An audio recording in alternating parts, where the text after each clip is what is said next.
오늘 설교 제목은 브리스길라와 아굴라입니다. 브리스길라와 아굴라에 대한 설교를 하려고 합니다.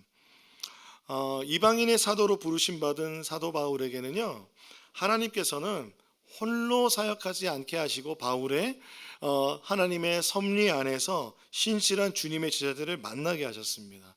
그래서 바울이요 처음 예수님을 만나고 예수님을 주로 고백했을 때 누가 그에게 함께 했냐면 아나니아가 함께 했습니다. 그리고 그가 이제 안디옥 교회에 누구를 통해서 부름을 받냐면 바나바를 통해서 부름을 받습니다. 그래서 바나바를 통해서 바울이 어떻게 성장했냐면 이방인의 사도로서, 그러니까 그 사람들의 인정을 받기 시작합니다. 그러니까 안디옥 교회에서 공식적으로 인정을 받기 시작하고, 그래서 사람들이 기도하면서 선교 여행 선교사로 바울과 바나바를 파송했습니다. 그게 1차 전도여행이죠. 지금 오늘 본문은 2차 전도여행인데 바울과 실라가 함께 갑니다. 바울에게 실라란 사람은 얘 어디서 왔냐면 예루살렘 교회에서, 예루살렘 공의회에서 이제 그 내용을 전달하기 위해서 안디옥 교회에 왔었는데, 안디옥 교회에서 바울과 함께 전도여행에 파송됩니다. 그리고 오늘 본문에 디모데가 나타납니다. 디모데는요 전도여행 중에 만난 사람이에요, 바울이. 근데 바울이 디모데를 뭐라 그러냐면 나의 아들이라고 그래요. 아들과 같은 존재, 그렇게 사랑하는 그 다음 세대의 사람 디모데. 디모데는 나중에 에베소 교회의 교회를 책임지는 지도자로 성장하게 됩니다. 이런 만남들, 하나님은 이런 만남을 통해서 바울이 홀로 선교 사역을 감당하지 않게 하시고 동역하게 하셨습니다. 근데 오늘 바울이 만난 인물이 누구냐면 아굴라와 브리스길라입니다.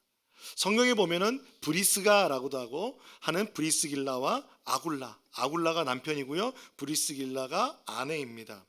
성경에는 근데 보면은 브리스길라와 아굴라라기도 하고 아굴라와 브리스길라라고도 합니다.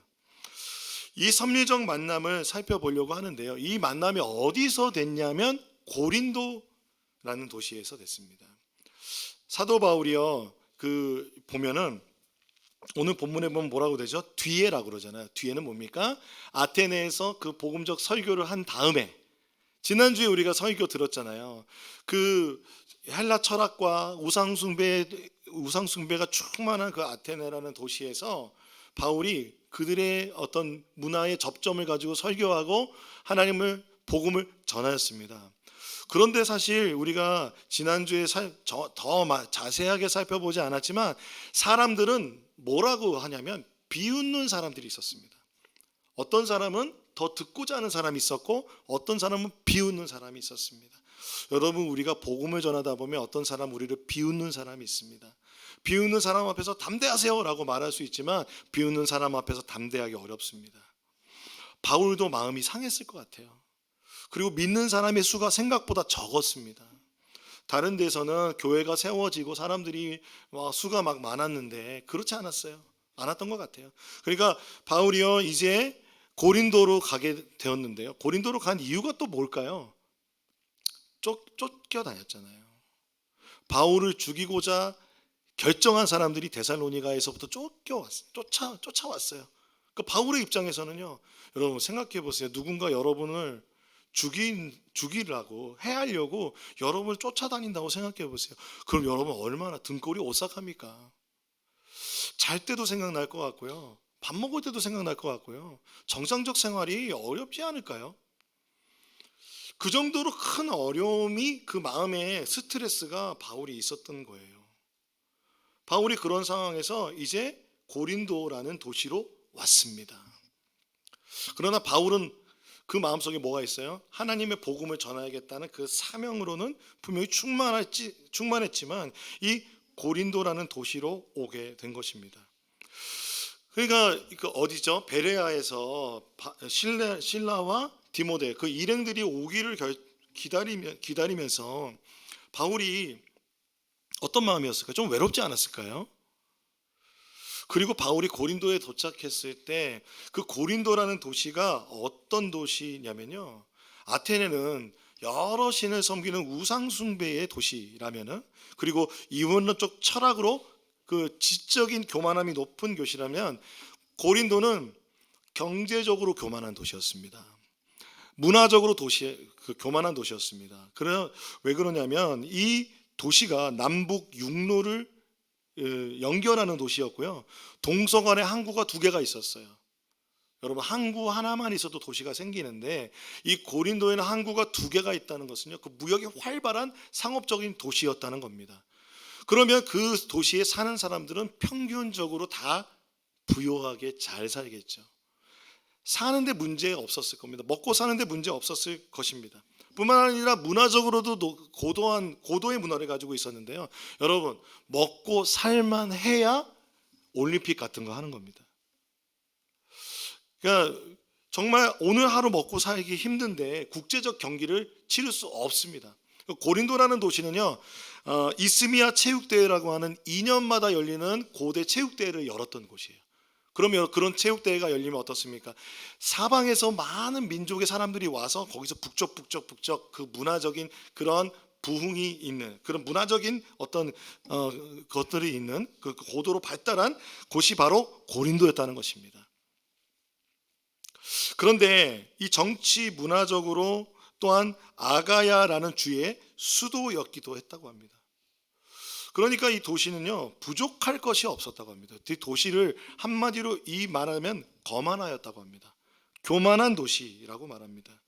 그런데 이 고린도에는 이 교만함 말고 또 하나의, 거만함 말고 또 하나의 어려움이 있는데, 사도 바울이 그곳에 갔을 때 사람들이 거만하고 또한 음란한 겁니다.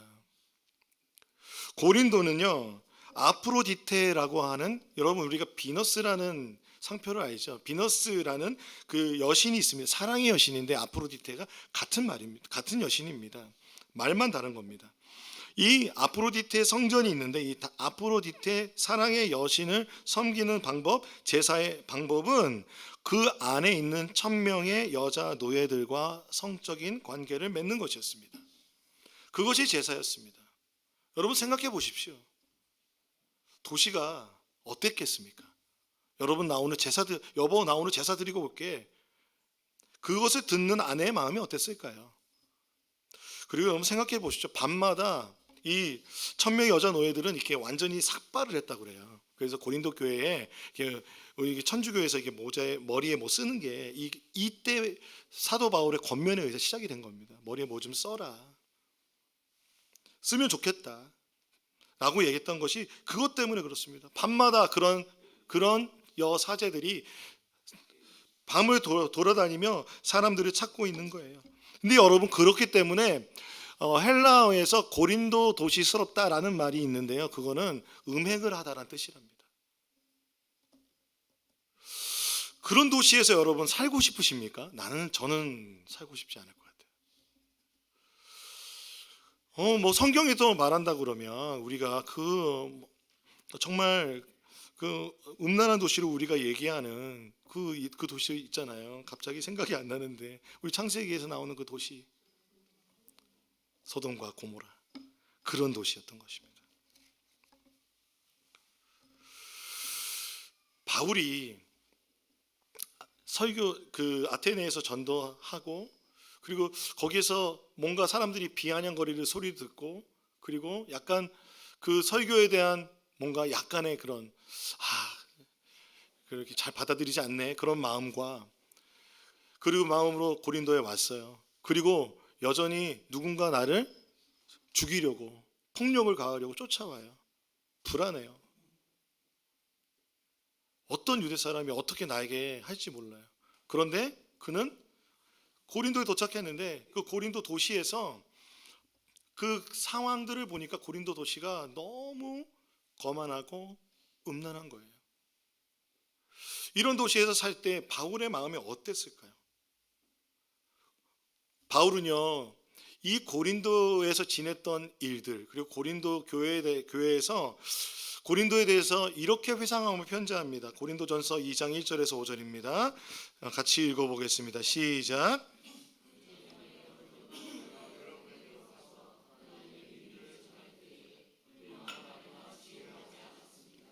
나는 여러분 가운데서 예수 그리스도 곧 십자가에 달리신 그분 밖에는 아무것도 알지 않기로 작정하였습니다. 내가 여러분과 함께 있을 때에 나는 약하였으며 두려워하였으며 무척 떨었습니다. 나의 말과 나의 설교는 지혜에서 나온 그럴듯한 말로 한 것이 아니라 성령의 능력이 나타낸 증거로 한 것입니다. 그것은 여러분의 믿음이 사람의 지혜에 바탕을 두지 않고 하나님의 능력에 바탕을 두게 하려는 것이었습니다. 바울은 그런 상황 속에서도 고린도 교회가 생길 정도로 하나님의 복음을 전하였습니다. 복음을 전하면서 사도 바울의 심정이 어땠냐면 3절에 보니까 내가 여러분과 함께 있을 때 나는 약하였으며 두려워하였으며 무척 떨었습니다. 바울이 힘들었어요. 바울이 힘들어서 하나님 나 좀 긍휼히 여겨달라고, 하나 더 불쌍히 여겨달라고 기도했던 것 같아요. 그런데 눈으로 보여지는 것은 다 시험거리인 거예요. 그 시험거리 가득한 세상에서 바울이 기도한 게 뭡니까? 내가 십자가에 달리신 그분밖에는 아무것도 알지 않기로 작정하였습니다. 그래서 십자가 붙들었어요. 십자가 붙들고 복음을 전할 때도 이제는 사람의 말로 내가 하지 않고 성령의 능력이 나타낸 증거로 내가 설교하겠다, 말씀을 전하겠다라고 이야기하고 있습니다. 바울의 그 십자가를 붙드는, 십자가의 돌을 붙드는 그 마음이 이 고린도에서 강해진 겁니다. 그런데 이 바울이 한마디로 말해서 정말 먹을 것도 없었을 수도 있었을 것 같아요. 바울의 상황이요, 지금 브리스길라와 아굴라와 브리스길라의 소문을 듣게 됐는데, 이러한 상황 속에서 아굴라와 브리스길라를 찾아간 이유가 뭐냐면 그들이 천막을 짓는 사람이었기 때문에 그렇습니다. 아굴라와 브리스길라가 어떤 사람이냐면요, 아굴라는 그 터키의 북쪽 흑해가 있거든요. 북쪽에 흑해가 있는데 거기에 맞닿아 있는 곳에 본도라는 지역이 있습니다. 거기에 출신의 유대인입니다. 근데 그의 아내는 이름이 뭐예요? 어디 출신인지 나오지 않는데 브리스길라라고 합니다. 이 브리스길라라는 이름은 그 이름이 이탈리아식 이름입니다. 그래서 우리가 알 수 있는 것은 이 브리스길라가 이탈리아 출신의 여인일 것이다 라는 것입니다. 그래서 이 아굴라라는 사람이 브리스길라라는 여인과 결혼해서 이탈리아에서 살고 있었던 거예요. 로마에서 살고 있었던 것입니다. 그렇게 살고 있는데 어느 날 글라우디오 황제가 칙령을 내리는데요, 유대인들 다 나가, 로마에서 다 나가 라고 말합니다. 이탈리아에서 다 나가라고 쫓아내 버립니다. 왜 그러냐면 글라우디오 황제 때 크레투스 사건이라는 게 있는데요, 유대인과 유대인끼리 서로 다투는 일이 있었어요. 뭐 때문에? 예수가 그리스도다라고 하니까 아니다라고 하면서, 예수가 메시아다라고 하니까 아니다라고 하니까 다툼이 벌어지는데, 어느 정도냐면 이 율법주의적인 종교적인 신념이 너무 강하면 여러분 폭력을 쓰게 됩니다. 폭력을 쓰는 사람이 많습니다. 폭력이 정당화되는 거예요. 하나님의 마음 그렇지 않다고 생각하는데, 그래서 서로 다툼이 일어나고 사건 사고들이 막 일어나는 거예요. 그게 크레투스 사건입니다. 그래서 야, 유대인들 다 나가라고 말한 겁니다. 그게 바로 크레투스 사건인 것입니다. 황제가 참 쉽게 결정하죠. 나가라 그러면 끝이니까.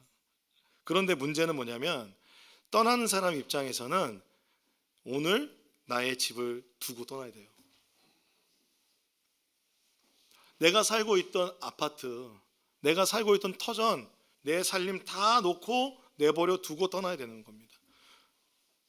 지금도 여러분 여행할 때면 여러분 우리가 간단하게 싸야 되지 않습니까? 그것처럼 자신의 터전을 떠나서 살아갈 때 그냥 뭐 몇 가지만 들고 나오지 않았을까요? 그리고 이 브리스길라와 아굴라가요, 예수를 믿었을까요? 안 믿었을까요? 네, 추측해 볼 수 있는 것은 크레투스 사건을 통해서 추방이 된 유대인 중에 한 명이잖아요. 그러니까 근데 그들 중에서 예수를 믿는 쪽이었을까요? 안 믿는 쪽이었을까 생각해 볼 필요가 있는데, 지금 본문에 보면은 바울이 아굴라와 브리스길라에게 복음을 전하지 않았습니다. 복음을 전해서 예수 믿었다는 얘기가 나오지 않아요. 그래서 알 수 있는 것은 이미 예수를 믿는 그리스도인들이었다는 것입니다. 그리고 오순절 성령이 임하실 때 로마에서 온 사람들이 있었어요. 로마에서 온 사람들이 그 모든 사건을 보았고, 그래서 그들이 로마에 가서 예수가 그리스도라고 믿는 그 믿음을 서로 유대인들하고 얘기하면서 크레투스 사건이 일어난 거거든요. 그러니까 우리는 볼 수 있는 것은 이 아굴라와 브리스길라가 복음 때문에 로마에서 쫓겨난 거예요. 예수 믿는 것 때문에. 그런데 도착한 고린도가 바울과 마찬가지로 거만하고 음란하고 교만한 도시인 거예요. 이들의 마음이 어땠을까요? 그 당시를 살아가는 그리스도인으로서 그 두 사람은 힘들지 않았을까요? 여러분 혹시 해외에서 이주 생활 해보셨습니까? 이주 생활 해보는 미국에서나 호주나 뉴질랜드에서 살아보신 분들은, 이민 가서 사신 분들은 이민자의 서러움이 있습니다. 아무리 노력해도 되지 않는, 내가 우리나라에서는, 대한민국에서는 그래도 내세울만 했는데 이민을 가니 아무것도 아닌 것처럼 사람들이 대하는 그런 이민자의 서러움을 느끼는 겁니다. 아굴라와 브리스길라는 분명히 그런 서러움이 있었을 것입니다. 그런데 어느 날 바울에게서는 아굴라와 브리스길라라는 예수 믿는 사람이 천막을 만든다는 소식이 들리고, 아굴라와 브리스길라는 그 전도여행을 통해서 소문으로 들었던 바울 선생님이 우리 집에 찾아온다는 거예요. 그럼 여러분 어떻겠습니까? 너무 반갑지 않겠습니까? 안 반가울까요? 제가 여러분 제가 누구라고, 제가 목사인 제가 신방을 가도 성도들이 집을 깨끗하게 치우십니다. 그래서 어떤 분들은 그런 농담하세요. 제발 신방 좀 와주세요. 집을 청소할 수 있게. 그런 농담도 하십니다. 그러니까 그만큼 소중하고 반가운 만남인데, 바울과 아굴라와 브리스길라가 그 고린도라는 그 도시에서 만나게 된 거예요. 이러한 만남은 서로 위로가 되는 겁니다. 높은 데 안성교회에 오신 여러분이 어떤 삶을 살고 어떠한 그런 삶의 자리에서 어떤 역사 가운데 오셨든지 하나님은 우리를 이곳에서 만나게 하셨습니다. 이 만남은 예수 그리스도 안에서 위로가 되는 만남입니다. 그리스도 안에서 그 만남, 세상 속에서 살아가는 그리스도인은 이 만남과 관계 속에 그 위로와 힘이 되는 것이 있다는 것입니다. 여러분 믿으십니까? 그런데 여러분 우리가 살펴볼 것은 아굴라와 브리스길라 부부와 바울의 이 만남이 나중에는 믿음의 동지가 되어서 동역자까지 되거든요. 사도행전 18장 18절에 보니까 바울이 고린도를 떠나가지고 에베소를 갈 때 누구랑 동행하냐면 브리스길라와 아굴라와 동행합니다. 브리스길라와 아굴라는 그 고린도에서 머무는 걸 결정하지 않고 바울을 쫓아갔다는 건 뭡니까? 바로 바울의 선교 사역에 구체적으로 헌신하고 동참하였다는 것입니다. 동역하였다는 것입니다. 자, 오늘 본문에서 브리스길라 아굴라 부부가 바울을 그저 후원하는, 천막을 만들어 바울을 했더라가 아니었습니다. 천막을 만드는 일을 마침 하고 있기 때문에 바울이 도움을 받았지만, 그것은 바울이 함께 천막을 만드는 일을 하면서 브리스길라와 아굴라의 집에서 함께 있었던 것입니다. 그것을 통해서 무엇을 알 수 있냐면, 바울이요 지금 재정적인 상황이 굉장히 안 좋았다는 것을 알 수 있어요. 재정적인 상황이 안 좋을 때 브리스길라 아굴라 저에게 헌금해 주세요가 아니라, 바울은 여러분 그 랍비들은 뭔가 생업을 하나 가지게 이렇게 배우게 한답니다. 왜냐하면은 가르칠 때 누구에게 재정을 요구하거나 헌금을 요구하지, 사례를 요구하지 않도록 하기 위해서, 그것이 여러분 그 차이가 있어요. 사례를 요구하고 가르치는 것과 요구하지 않고 가르쳤는데 헌금을 해주는 것은 완전히 다른 문제입니다. 그러니까 랍비들은 그것을 위해서 아이들에게 그 납비 교육을 받을 때 생업을 위한 교육을 받는데 바울이 어떤 교육을 받았냐면 바로 천막 만드는 일이었습니다. 근데 이 천막을 만든다는 것은 우리가 지금 알고 있듯이 그냥 텐트 만드는 그런 정도가 아니라 이 염소털이나 가죽으로 만들기 때문에 이 가죽을 세공할 수 있는 기술이 있어야 됩니다. 여러분, 가죽을 다루는 사람은 전문가입니다. 가죽 세공업자는 전문가죠. 그렇기 때문에 이 천막을 만든다는 킬리키움이라는 이 말은 가죽 세공업자라고도 한다고 합니다. 그래서 분명히 브리스길라와 아굴라의 집은 그러니까 그 작업한 도구와 작업장이 아마 겸하여 있었을 거예요. 그렇기 때문에 그 집에서 머물면서 매일마다 바울은 함께 천막을 만드는 일, 그 모든 재료를 만드는 일을 함께 했을 것입니다. 그리고 주말에는 안식일에 가서 회당에서 토론을 벌이고 18장 3절 4절에 보면 유대 사람과 그리스 사람들을 설득하려 하였다라는 건 뭐냐면 하나님의 말씀을 전하였다는 것입니다. 하나님의 말씀을 주말에 전하였다는 겁니다. 요즘 우리의 말로 하면은 일하는 목회자의 모습입니다. 그러나 바울의 정체성은 무엇입니까? 복음을 전하는 사람이었습니다. 천막을 만드는 일을 하면서, 그러니까 브리스길라와 아굴라와 함께 지내면서 어떻게 했을까요? 함께 먹고 자면서 식구가 된 겁니다. 공동체가 되었을 것입니다. 그래서 그런 시간들을 계속 보내면서 바울이 위로가 됐을 거예요. 그리고 브리스길라와 아굴라는 여러분 어떤 기회입니까? 로마서와 에베소서를 쓰면서 기독교 교리와 기독교의 가르침, 우리에게 복음이 무엇인지 정리한 사람 아닙니까? 구약의 모든 예언이 예수 그리스도로 성취되었다. 오직 믿음으로 말미암아 구원을 얻는다라는 이 신칭의의 그 복음을 정리한 사람이 바울입니다. 바울과 날마다 궁금한 거 있으면 물을 거 아닙니까? 바울 선생님, 이 말씀은 무슨 뜻이에요? 그러면 설명해주고, 그러면서 브리스길라와 아굴라는 그리스도 안에서 양육되고 하나님의 말씀으로 충만하게 된 것입니다. 그러므로 여러분, 우리의 위로, 공동체가 되는 버팀목의 우리의 공동체의 위로는 서로서로 만남의 위로뿐만 아니라 서로서로 말씀을 나눌 때 말씀으로 위로되는 줄로 믿습니다. 그런데 여러분, 이 어느 정도로 성경을 배우게 됐냐면, 여러분 아볼로 아세요? 아볼로란 사람이 고린도에서요, 나는 바울파다, 나는 아볼로파다라고 말할 정도로 고린도 교회 사람들이 좋아하는, 존경하는 지도자였어요. 그런데 이 아볼로가 처음 등장하는 게 사도행전 18장 24절 28절인데요 누가가 이렇게 이야기해요. 25절에 그는 이미 주님의 도를 배워서 알고 있었고 예수의 가난 일을 열심히 말하고 정확하게 가르쳤다. 그렇지만 그는 요한의 세례밖에 알지 못하였다라고 합니다. 요한의 세례밖에 알지 못하였다는 것은요, 누가의 표현은 뭐냐면 구약 성경의 시대에 머물러 있다는 겁니다. 보통 보면 세례 요한이, 그러니까 구약의 마지막 선지자로 봐요. 구약의 시대에 세례 요한의 그 세례를 전하고 있다. 예수님은 아는데 아직 구약의 시대에 머물러 있다는 것은 복음에 대하여, 예수 그리스도에 대하여 정확하게 알지 못하고 있다는 것입니다. 이것을 꿰뚫지 못하는 설교를 하고 있는 것을 브리스길라와 아굴라가 보게 됐어요. 어디에서? 에베소 가서. 그리고 듣고 있으니까 26절에 그가 회당에서 담대하게 말하기 시작하니, 회당은 누구나 얘기할 수 있잖아요. 아굴라가 막 얘기하는데 너무 달변이에요. 아굴라는 달변이었다고 합니다. 그러니까 말을 잘하는 사람이었어요.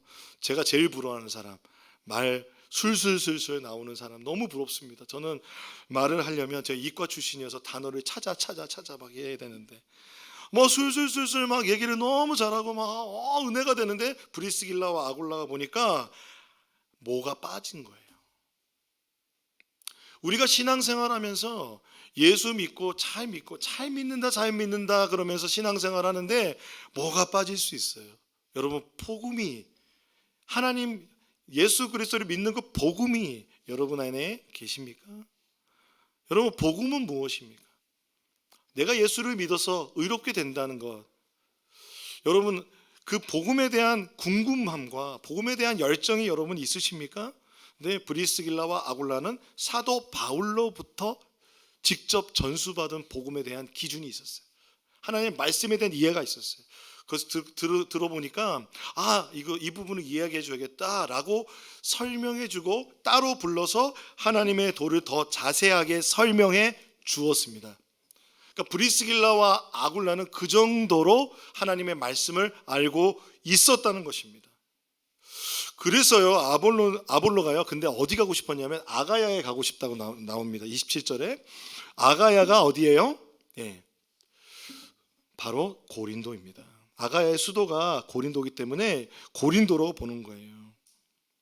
그래서 그쪽 제자들에게 아볼로를 영접하라고 편지를 보내요. 그러니까 고린도에서 고린도 교회에서 아볼로를 지도자로 받아들였고, 그가 성경을 가지고 예수가 그리스도이심을 증명하면서 28절에 예수가 그리스도이심을 증명하는 말씀 사역자, 복음이 뭔지를 전할 수 있는 사역자가 되었습니다.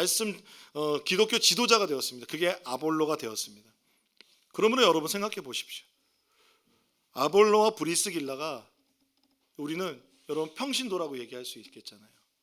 우리는 그렇게 생각하죠. 그런데 여러분, 저는 이렇게 말씀드리고 싶습니다. 모든 직업은 성직이다. 그리고 목사가 일을 할 수 있습니다. 저는 일을 할 수 있다고 생각합니다. 그러면 실존적으로 생계가 위험한데 일을 할 수밖에 없다고 생각합니다. 그런 목사님들이 많이 계십니다. 실존적으로 그 상황에서 이중직이고 뭐고 이렇게 그거 하면 안 된다라고 말하면 참 많이 어려우실 것 같아요. 그런데 오늘 5절에 보면은 바울이 어떻게 합니까? 실라와 디모데가 마게도냐에 있는 교회에 헌금을 받았을 때는 어떻게 했어요? 안식일마다 회당에서 말씀을 전하다가 계속 그 헌금을 받은 다음부터는 그 일주의 모든 삶이 온전히 유대인들에게 찾아가서 그 하나님의 말씀을 전하는데 전념했다고 말합니다. 그러므로 사도 바울은 자신의 처한 상황에 따라서, 중심에 따라서 그것을 어떤 때는 천막을 만들기도 하고, 어떤 때는 헌금을 받은 것으로 생활하기도 하고, 그러한 유연성이 있었던 것이 바울이었습니다. 사도 바울, 그러니까 이때 당시에는 사도 바울이 그렇다고 해서 브리스길라와 아굴라를 자신을 그냥 돕는 사람 정도로 생각하지 않았다는 거 제가 지금까지 설명드렸잖아요. 그렇죠. 우리는 이것을 믿습니다. 목사만 거룩한 직업이라고 믿지 않습니다. 다른 직업은 세속적이다 또는 목사를 돕는 것이다 라는 것은 여러분, 높은 뜻 교회에서는 그것을 성경적 가르침이라고 생각하지 않습니다. 높은 뜻 정신을 보면 성도들을 세상의 왕같은 제사장으로 세우는 교회라고 합니다. 즉 목사만 제사장 아니라는 겁니다. 목사가 교회에서 예배를 담당하고 예배의 전문가로서 훈련받았기 때문에 예배에 대한 제사장 역할을 하지만, 세상에서는 제사장 역할을 누가 하십니까? 바로 여러분들이 하시는 것입니다. 세상에서의 제사장 역할을 할 수 있도록 교회가 돕게 하는 것, 이를 마틴 루터는 직업 소명설이라고 말하였습니다. 모든 직업이 성직이라는 것입니다. 여러분, 그렇다면 질문이 생기잖아요. 그런데 여러분, 거룩함은 무엇입니까? 거룩함은 우리가 배웠습니다. 거룩은 하나님의 임재로 가능한 것입니다. 디모데전서 4장 4절에서 5절에 보면 이렇게 이야기하고 있습니다. 하나님께서 지으신 것은 모두 다 좋은 것이요 감사하는 마음으로 받으면 버릴 것이 하나도 없습니다. 모든 것은 하나님의 말씀과 기도로 거룩해집니다. 여러분 믿으십니까? 이곳에는 일반 운송적인 하나님의 창조주 되심이 포함되어 있는 거예요. 그러므로 내가 청지기로서 열심히 살아가고 하나님의 말씀과 기도로 내 삶에 하나님 안에 있다면, 하나님의 임재가 있다면 그것은 거룩해진다는 것입니다. 이것에 대해서 여러분들이 더 관심이 있으시다면 일터 사역론이라든지 많은 여러분 일상의 그 예배에 대해서 더 말씀드리고 싶습니다. 아굴라와 브리스길라와 아굴라는 천막을 만드는 일을 하고 있었습니다. 천막을 만드는 그 일을 뭐 때문에 했을까요? 생계 때문에 했을 겁니다. 로마에서 쫓겨나서 모든 생업의 터전을 잃고 고린도에서 이제 살아가기 위해서 천막 만드는 일을 했을 것입니다. 그런데 당시에 이 천막 만드는 일은 굉장히 좋은 직업이었습니다. 많은 부분 이게 로마 군인들도 천막을 다 썼고, 그때 당시에 그렇기 때문에 이 천막을 만드는 일을 통해서 브리스길라와 아굴라는 많은 돈을 벌었다고 합니다. 근데 그 그들 그 부부는 무엇을 위해 썼냐면 하나님 나라의 교회를 세우는 데 전념하였습니다. 그러니까 제가 볼 때는 사도 바울과의 이 만남이 하나님의 말씀으로 날마다 그 안에서 있었던 하나님의 임재와 그 교제의 충만함이 그의 직업을, 천막 만드는 일에 그 직업을 거룩하게 하였습니다. 그래서 그 천막 만드는 일, 그 직업 자체가 그 선교가 된 것이라고 저는 믿습니다. 그래서 고린도전서 16장 19절에 보면요, 이렇게 나와요. 아골라와 브리스가와 그 집에 모이는 모든 교회가 다 함께 인사한다고 말합니다. 에베소 교회가 인사한다는 얘기입니다.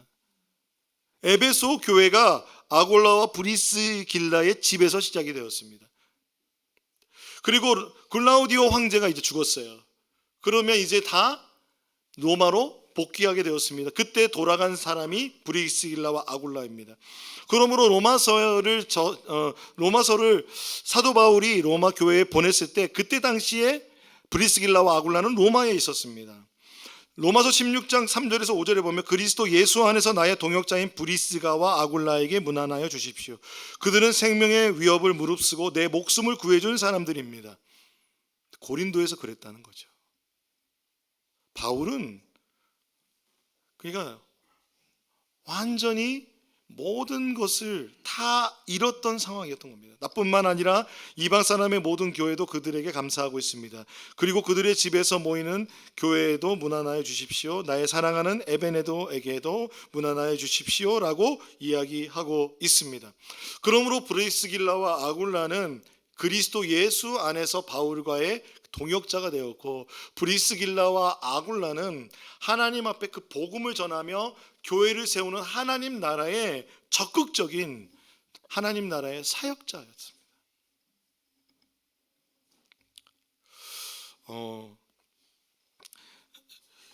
19세기 말에 이런 운동이 일어났습니다. 학생 자원 운동이라고요. SVM인데 Student Volunteer Movement인데요.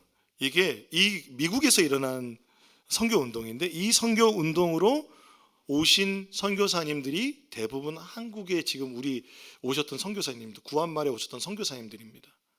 특징이 뭐냐면 직업을 가지고 왔어요. 그래서 의사는 병원을 세우고 선생님은 학교를 세우고, 그래서 대한민국의 이 어떤 선교의 역사에 있어서 이 SVM은 너무 중요합니다. 이 평택대학교도 피어선 대학교인데, 이 피어선 박사님도 이 SVM 운동의 중심에 있던 분이십니다. 그러니 이 평택 안성 지역도 이 SVM 운동의 덕을 보았다고 저는 생각합니다. 근데 우리가 생각할 때 그때 직업을 가지고 선교지 나갈 때 친구들이 결단하는 게 있어요. 뭐냐면 우리가 먹여 살린다. 그래서 보내는 선교사, 나가는 선교사, 보내는 선교사 개념이 있습니다.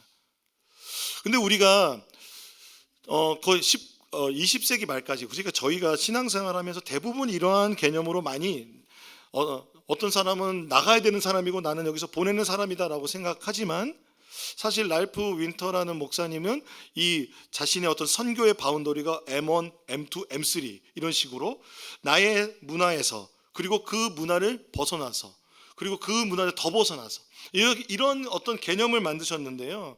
그런 것처럼 21세기에는요 2010년 목회와 신학에 이런 글이 올라오는데, 선교로서 비즈니스라고 하는 BAM이라는 것이 나옵니다.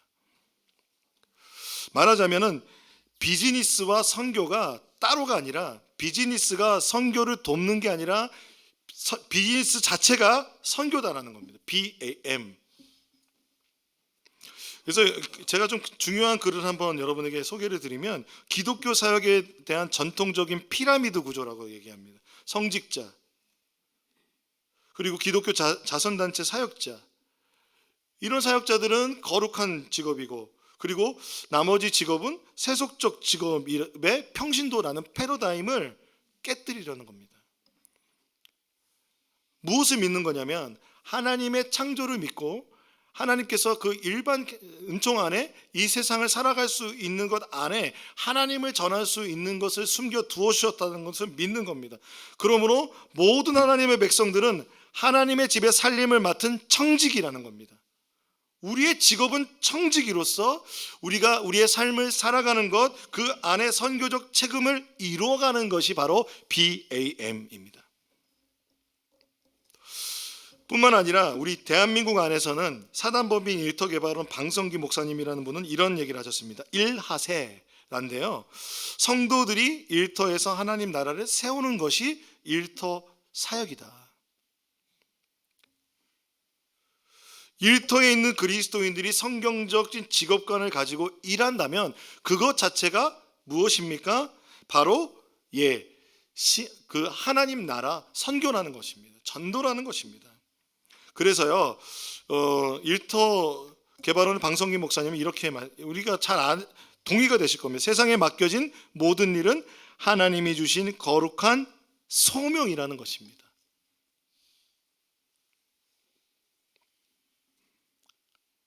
여러분 믿으십니까? 여러분이 가지고 지금 있는 그 직업이, 내가 하고 있는 일이 가정주부이든지, 또 내가 지금 하고 있는 나의 삶의 그 모든 직업이 몇 번이 바뀌고, 우리가 좀 직업이 바뀌고 이직을 하고 취직을 하고 하는 모든 어려움 속에, 그런 상황 속에서 우리가 하루하루 살아가잖아요. 근데 우리가 먹고 살기 위해서만 살아간다면, 양식만을 위해서 살아간다면 얼마나 힘들겠습니까? 그런데 양식만을 위해서 살아가던 브리스길라와 아굴라에게 그 천막 만드는 일이 의미가 있어졌어요. 우리의 삶에 하나님의 말씀으로 우리의 삶의 모든 직업이, 우리의 모든 일상이 그 살아감으로 하나님 나라를 전하는 선교가 되기를 소망합니다. 그래서 우리는 높은 안성교회는 선교에 힘쓰는 교회가 될 것입니다. 선교 우리가 우리만 잘 믿기 위해서 교회하는 것 아닙니다. 우리는 세상의 왕 같은 제사장으로 부름받아 우리가 정말 우리를 통하여 하나님의 선하심이 나타내지기를 소망합니다. 우리는 교육자들만 하나님의 거룩한 직업이라고 믿지 않습니다. 여러분 한 분 한 분의 그 직분과 역할과 세상의 그 직업을 가지고, 그 여러분의 직업을 가지고 교회에서 함께 공동체로 함께 나아갈 때 우리의 모임은 하나님 나라 공동체 사건이 될 줄로 믿습니다. 우리의 모임은 하나님 나라를 전하는 그러한 놀라운 교회가 되게 될 줄로 믿습니다. 사랑하는 여러분, 복음에 대해서 우리는 알아야 합니다. 복음은 죄인인 우리가 하나님의 아들 예수 그리스도의 십자가와 부활, 승귀, 그리고 성령의 임재하심으로 하나님의 자녀가 되었다는 것입니다. 그러한 변화, 이 복음적 변화가 나의 마음속에 일어날 때 나의 삶을 살아가는 일상은 더 의미가 있어질 줄로 믿습니다. 그래서 부르신 곳에서 예배하는 여러분, 우리 모두가 되기를 소망합니다.